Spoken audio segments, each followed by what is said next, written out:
আসসালামু আলাইকুম ওরহমতুল্লাহি ওবরাকাতুহ। হামিদা ও মুসাল্লিয়ান আম্মা বাদ। সম্মানিত দিনী ভাই বোনেরা, আশা করি আপনারা সকলেই ভালো আছেন। আল্লাহ তাবারক ওয়া তাআলা আমাদের সকল সমস্যার সমাধান করুন, আমিন। সম্মানিত দিনী ভাই বোনেরা, আমি আশফাকুর রহমান মদিনা থেকে, সৌদি আরবের মদিনা থেকে বর্তমানে মদিনা ইউনিভার্সিটিতে অধ্যয়নরত।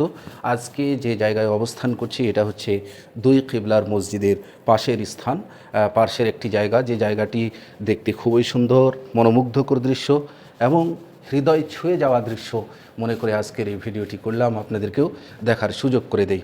আলহামদুলিল্লাহ, মদিনায় এমন অনেক জায়গা রয়েছে যে জায়গাগুলো দেখার মতো এবং ঘোরাফেরা করার মতো, তার মধ্যে থেকে এই জায়গাটি হচ্ছে। তবে কিছুদিন হলো এই জায়গাটি তৈরি করা হয়েছে, এর আগে এভাবে ছিল না। আমি যখন প্রথম মদিনায় পা রাখি 3.5 বছর আগে, তখন কিন্তু এই ধরনের দৃশ্য এখানে ছিল না।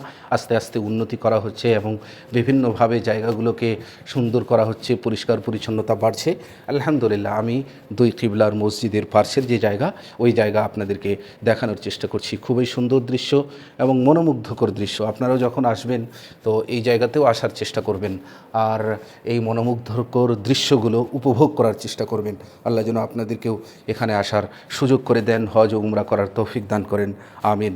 মনে রাখবেন, মদিনায় যখন আসবেন অনেকগুলো ঐতিহাসিক জায়গা রয়েছে, যেমন দুই কিবলার মসজিদ, উহুদ পাহাড়, জবলে রোমাত পাহাড়, হামজা রাদিয়াল্লাহু আনহুর যেখানে কবর রয়েছে, তারপরে মসজিদে কুবা, কাআব বিন আশরাফকে যেখানে হত্যা করা হয়েছিল, ওই জায়গাগুলো রয়েছে। ওই জায়গাগুলো আপনারা একবার হলেও দর্শন করে আসার চেষ্টা করবেন, কারণ এই জায়গাগুলো দেখলে আলাদা তো কোনো ফজিলত